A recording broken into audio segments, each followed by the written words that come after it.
focus this morning is threefold.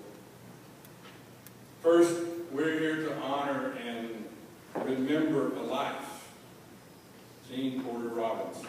But Jean doesn't need any preacher standing up here trying to convince anyone that he was a good man. Jean Porter lived his life. He knew Jesus, and you knew Jean. Second, we're here to comfort a family. Martha, Matt, the grandkids, the great-grandkids. Your presence this morning has blessed them. And third, we're here to worship our Lord Jesus. Shortly after I moved to Seymour, a number of years ago now, I attended a walk to Emmaus. When I came back, I rounded up, I think about 5 men, told them that I wanted them to go, and they agreed. Jean Porter was one of those first 5. I remember sitting in his office and inviting him, and without even batting an eye, he just simply said, "You want me to go? I want to go." Period. No really discussions, no really questions. He may have asked others, but he didn't ask me. He was ready. For those of you who may not be familiar, but though I'm guessing I'm not going to show hands, but a bunch of you have been on a walk to Emmaus. But for those of you who have not, it's a 3-day retreat that is based upon the story from Luke chapter 24, the 2 men who are on the road back home to their hometown of Emmaus. And they are depressed. They are down. They are discouraged. You see, this comes right when Jesus has been crucified, buried, but from their perspective, now the body has been stolen. They don't know that he's been resurrected. And so they're going home. And it hurts. Their hearts are broken. And as they walk, a stranger joins them. And the stranger just asks, "Why are you so down? Why are you so depressed?" And they look at him and said, "Are you the only one in this whole area that doesn't know all the things that have happened in the last few days?" And Jesus was playing with them in his response. He said, "What things?" And they began to give Jesus the story of Jesus.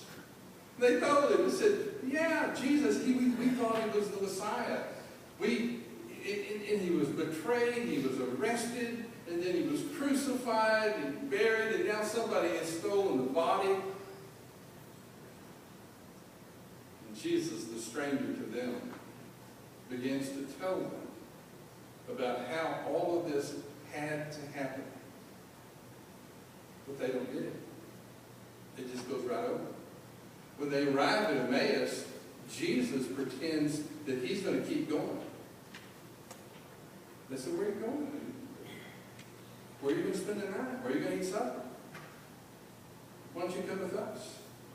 And so he did. And he went in and sat down with them, and they had supper. And when he broke the bread, they recognized him. People have argued as to why at that point did they recognize him. Perhaps he was assuming the role of the host instead of a guest by breaking the bread. Perhaps it was the way he broke the bread. Or is it possible that that was the first time they actually saw his hands with the scars? We don't know. But what we do know is that at that point, they knew who he was. They realized that something, even though they did not recognize him, something more than what they understood was going on. Something more. So many of you know our story over the last few years. it was a walk to Emmaus event for us. For those of you who don't know, many of you know my son Joshua, who lived here after we did for a number of years. He and his wife are a fellow. We're 22 weeks along in their pregnancy with within our third grandchild, and she caught a rare atypical type of pneumonia. And they told us that the baby was fine, but 24 hours later, there was no heartbeat. And a week later, we were bearing a tiny 22, 23-week-old Sarah Elizabeth. A week later, the pneumonia progressed, and Rafaela was put into ICU. And within a few days, they began to tell us that there was no chance.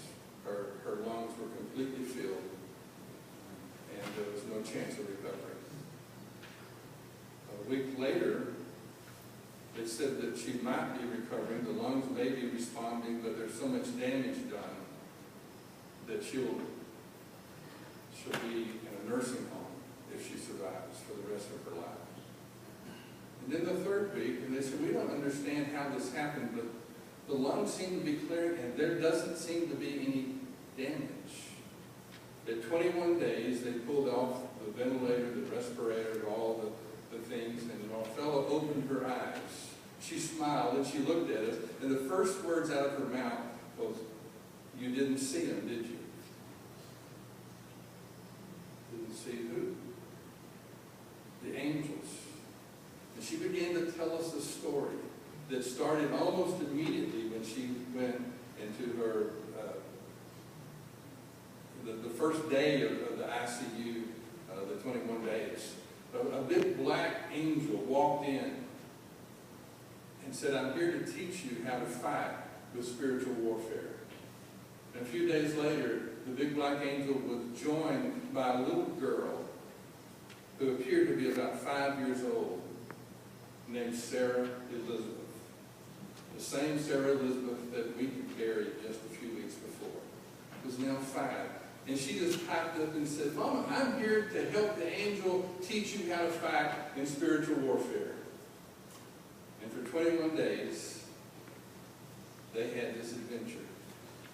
The white angel showed up and brought healing and all of this. And when it was all said and done, and I walked out of the hospital room having heard the story, I couldn't help. Because all I could see, all we could see, were doctors and hospital rooms and the sound of those machines that helped her breathe or forced her to breathe, the drips, the beeps, the doctor's reports, the x-rays, the look on the doctor's faces. That's all we experienced. But she was experiencing something else, because there is something more out there that we are not always aware of. Even on a day like today, there's more out there than we are aware of.